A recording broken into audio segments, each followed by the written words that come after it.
Hello, everyone. My name is Stacy, and this is Cleveland's Stage Door with NEO Music Scene. You know my absolutely brilliant co-host, Jimmy, but who you don't know is our guest today. That is Erich W. Schleck. Erich, thank you so much for joining us. Thank you so much for having me.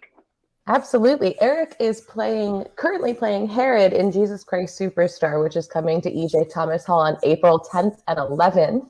So definitely get your tickets. But I have the hardest question to ask you. We're going to jump right into the interview. We're going to give you the real tough question, right? I love it. I love it. You went to the University of Cincinnati College of Conservative Music, right? Yes, I did go to the College Conservatory of Music. So you spent a lot of time in Cincinnati. I did. I loved my time in Cincinnati. What is your favorite flavor of Grater's ice cream? Okay, my favorite flavor of Grater's ice cream is peppermint, which was a seasonal. Though year round, I would always get the Vienna coffee. Those were my two. Vienna coffee is my jam. I can tell it's already going to go well. Good. So now that the tough questions are out of the way, Erich, tell us about your time in Jesus Christ Superstar. I have loved being a part of Jesus Christ Superstar. This is the 50th anniversary tour. It's the version that came from London many years ago. It's the Regent Open Air version. And Jesus Christ Superstar has this massive legacy. And to be a part of something that's advertising a major 50th anniversary is kind of unlike the experience you get as an actor doing a lot of musicals, doing a lot of tours. We've taken the piece and we're celebrating the iconic music that has made it a household name. Mm-hmm. While at the same time, we're able to bring it into the contemporary world and introduce it to a bunch of new audiences. That's what's been really exciting about this version of the show. Absolutely. It is one of my favorites. Oh, go ahead, Jimmy. And this isn't your first time playing in this show, correct? Correct. I've actually done Superstar 2 times previously. I did Superstar when I was in college, when I was a sophomore at CCM. And I was actually the understudy for Herod, so it's kind of serendipitous that I'm doing this now. And I played Peter in a production of Superstar in the Lehigh Valley in Pennsylvania as a summer stock job when I was right before I finished school. So I was going to say, is it like full circle here? Very full circle. Very full circle. Awesome. So coming back to it in a different part, in a different way, with a different theater company, I mean, there's got to be some things that feel like you're putting on your favorite shirt or your favorite pair of pants, but there's got to be things that are wildly different. Like what are the pros and cons? So there's this very challenging song about halfway through the show called The Temple that has these insane, really fast lyrics. And that was a moment I was incredibly grateful to have done the show before, because I was able to okay, I actually know these words. I don't have to study them for 18 hours. But the thing that is most exciting about this version of the show really is the choreography. Mm-hmm. This is the most physically demanding thing I've ever been asked to do in my entire career. And when I'm not Herod, I dance in the ensemble the whole show. So our brilliant choreographer, Drew McConey, and our wonderful director, Tim Sheeter, have created this physical language that fills in all the gaps between the songs and the text of the music. The subtle difference between this shape and this shape is so fascinating and so intricate. And by the time we get to the end of this 90-minute marathon, we really feel like we've run a marathon. We've run this major race. It's very rewarding to get to the end every time. That is amazing. That's awesome. Did you and so you're into choreography, right? You're trying to become a choreographer, correct? I would love to be a choreographer. Yes. So I did an independent study back in school on choreography, and I had been a choreographer in high school. And when the pandemic hit, I really thought, okay, well, we're not performing right now. What am I going to do here? And I spent a lot of the pandemic choreographing pre-screens for kids who were auditioning for college. So that was a very exciting full circle moment, and I would love to go back to it later on in my career. It's really the most wonderful kind of combination of storytelling and physical exercise, and it's very imaginative. And working with brilliant choreographers like Drew McConey, everybody wants to be a choreographer after working with Drew McConey. He's the best. Okay, so Erich, what do you do with people like me who can't dance? You're a choreographer. Tell me. I have always said everybody can dance. It's less about flexibility and tricks and spins and all that stuff. Dance is really an expression, a physical expression of what we can't say and what we can't sing. And that's part of why Superstar and this version of Superstar is so exciting, because it's really driven by this masterfully crafted movement that Drew McConey's created. And I always say it's never about what tricks you can do, and more about how does this feeling come out of your body. We all have a body, we all have a Broadway body, and all of our bodies can dance and express these things differently. And that's what's so great about being a part of such a diverse ensemble too. So like that gives me a little bit of hope, because I can't move, but I can feel. I can't. Yes, look, that is step one. I love it. So let's talk about this. You played Blippi in the musical, is that right? Did. Wow. Yes, I did. Yes, wow, what a treat that was. So when Blippi, I didn't know who he was at the time. And one thing led to another, and this amazing opportunity landed in my lap. And I ended up playing Blippi on a national tour here in North America and in Canada for about half a year. And then I proceeded to also play him on the West End in London. And he is an absolute mammoth superstar in a way that I didn't know. I mean, if you want to talk about superstars, Blippi is the one. Like, it was so incredible. I met so many wonderful kids and families. It was an experience unlike anything I'd ever experienced before. And I'm very grateful for my time with Mr. Blippi. How do you match that man's energy? I feel like Blippi as a character, as a person, as an entity, just never stops. Like, did you go home exhausted every night? Oh yeah, it really felt like that. I mean, my performance of Blippi was sponsored by Protein and Celsius. I mean, I was practically alone on stage for about an hour, and I had an ensemble of dancers who came out and did the famous songs with me. And then I had another actress who played Mo the mechanic, who was like my sidekick in this version of the show. There's a new version of the show out now. They've changed it pretty significantly. But I had a great time. I met Steven, I met Clayton, all lovely people. And it's an interesting, kind of fascinating brotherhood to be a part of the few people who have played this iconic children's character. So I feel like my nephews are going to die. So tell me, what was like playing Blippi? What was the most embarrassing thing that happened on stage for you? One time in Salt Lake City at the Eccles, I skipped an entire scene. And I'm all alone on stage. So like, if something goes wrong, I had to figure out how to fix it. And so I skipped this scene confidently skipped it and moved on to the next thing. And it wasn't until 2 songs later that I caught my stage manager in the wing giving me some signal. And I was like, oh, we did skip the phone scene, didn't we? So me and the actress who played Mo, we created on the fly a hybrid version of the 2 scenes. No one was the wiser. It was a great show. And I left that night in both tears and hysterics. It was so funny. And it was one of my favorite shows. Like, it was one of my favorite performances. So follow up with that. What's your most fondest memory of playing Blippi?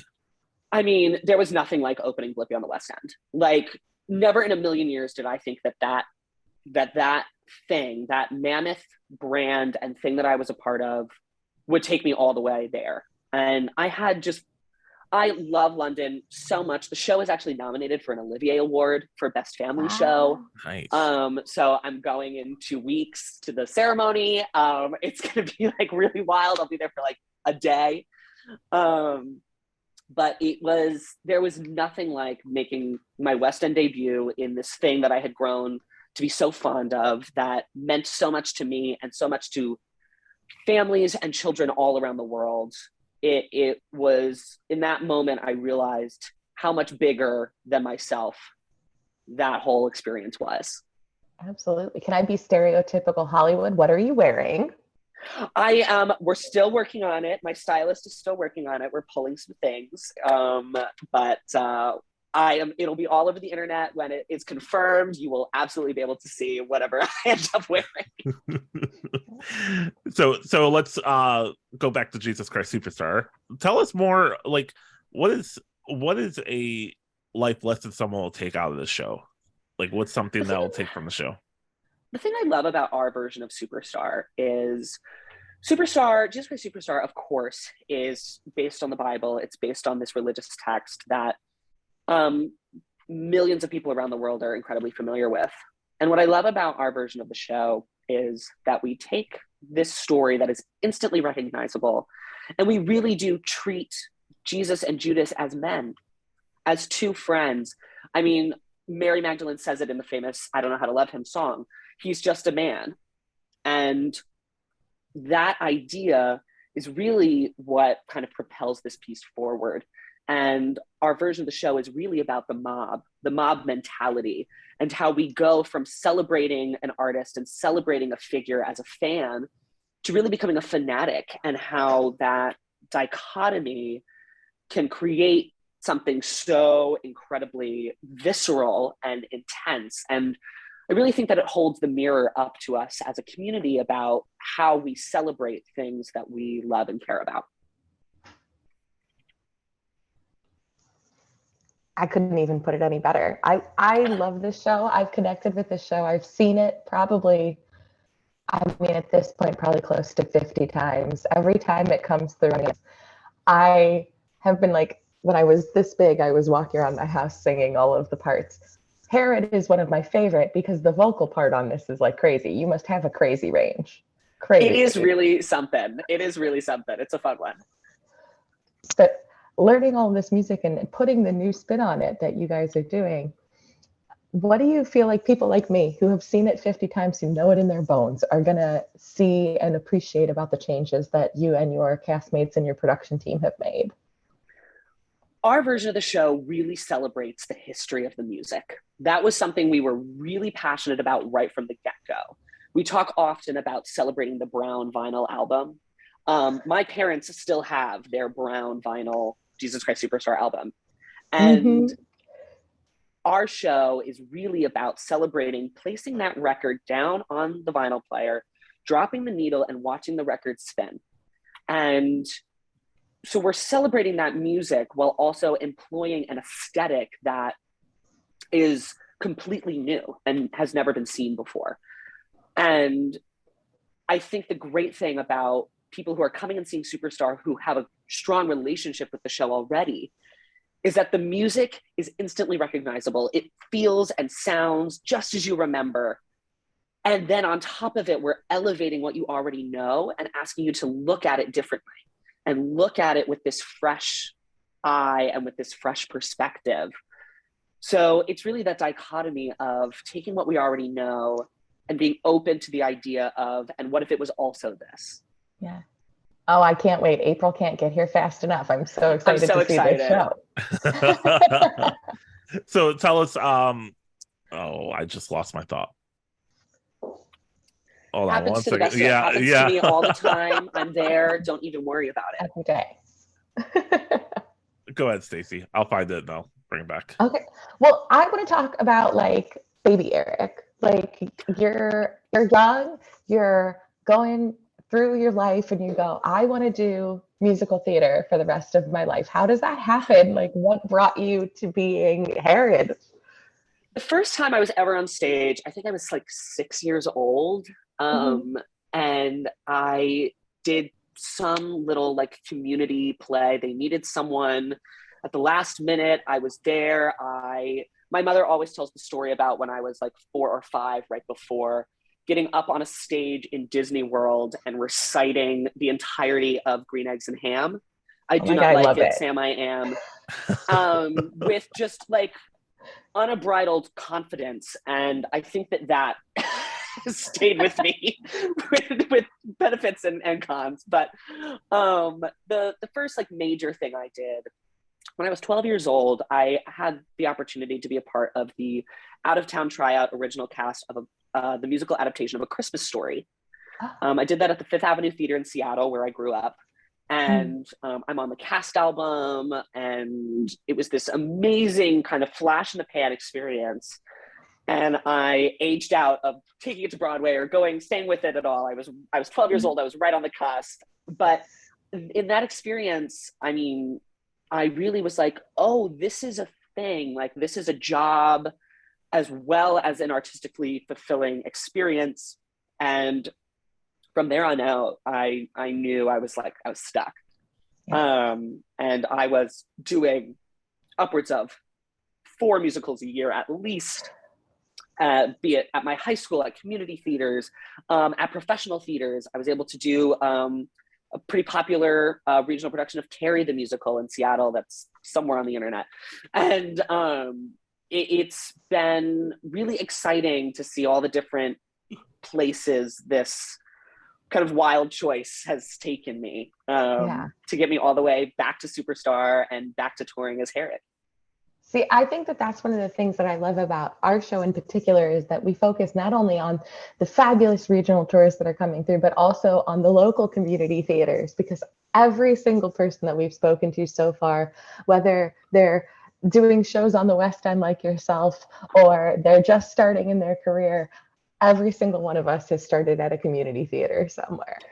Yes, everybody has those teachers, everybody has those experiences, everybody can remember that moment. I mean, my life has been shaped by teachers and mentors and educators, be it before college, before high school. I mean, there are so many people who, without their guidance at a young age, I wouldn't be the person and the artist that I've become.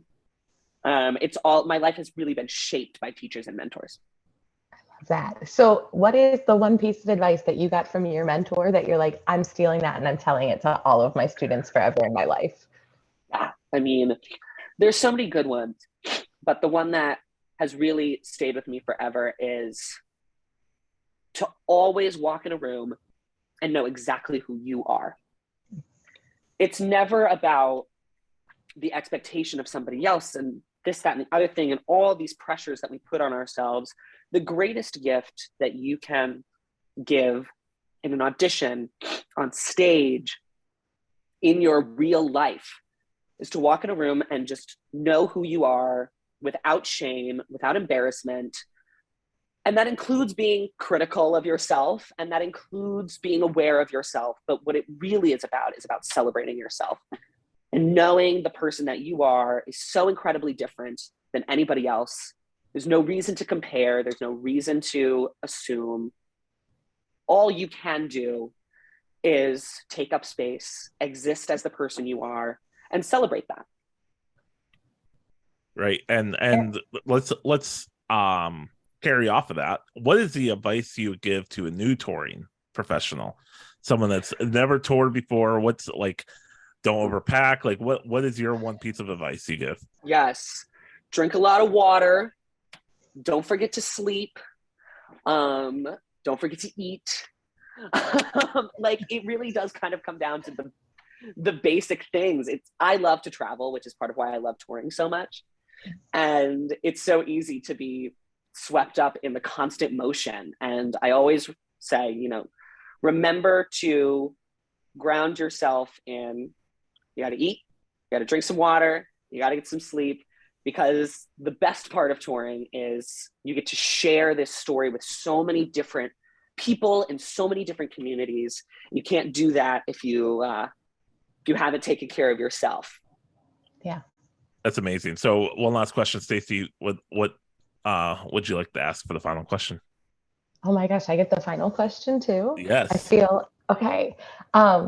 So really, in all of your experience, in every movement from your community theater, stepping on stage at Disney, to now stepping on stage every day as Herod, if you could boil it down, and this is impossible, if you could boil it down to that one thing that keeps you consistently coming back to the stage and consistently saying, this is where I belong. What does that feeling mean to you? There is absolutely no other experience in the world that feels the same as putting yourself on a stage in a room full of people who have no idea what is about to happen and saying, can I tell you something? Can I share something with you? And to be on stage specifically demands a level of vulnerability and intimacy that no other performance art form does. And that rush and that thrill and that challenge is the thing that keeps me coming back. I mean, even in Superstar, when you see the whole piece from beginning to end, and we get to that final moment at the end of the show with that massive household name song, and we all stand on stage as a company together, breathing, sweating, sometimes crying. It's that point A to point B. There was no way that this experience could have ever happened before. And there's no way that this experience will ever happen this way again.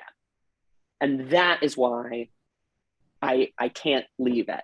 I have to stay there. I'm addicted to that emotional journey. It's so fulfilling and cathartic and vulnerable. And it forces us as both actors and audience members to really sit with our feelings and our world. That's what brings me back. Erich, I feel like you've inspired me, and I'm going to go audition and things now. That was beautiful. I love it. I love it. Oh my gosh. That's amazing. Well, Erich, thank you so much for joining us. Hey, if you want to see Erich and the entire cast of Jesus Christ Superstar, they are coming to E.J. Thomas Hall April 10th and 11th, 2023. Tickets are on sale now at playoffscore.org. Erich, thank you so much for joining us this week. I really appreciate it. Hey, guys, next week we are talking the 2023-2024 Broadway series coming to Cleveland and Akron. It is going to be so exciting. The reveal will be happening Tuesday. Our show's on Wednesday, so it's going to be very exciting. Erich, thank you so much again for joining us. We really appreciate it. Thanks, y'all. I had a great time. Nice to meet y'all.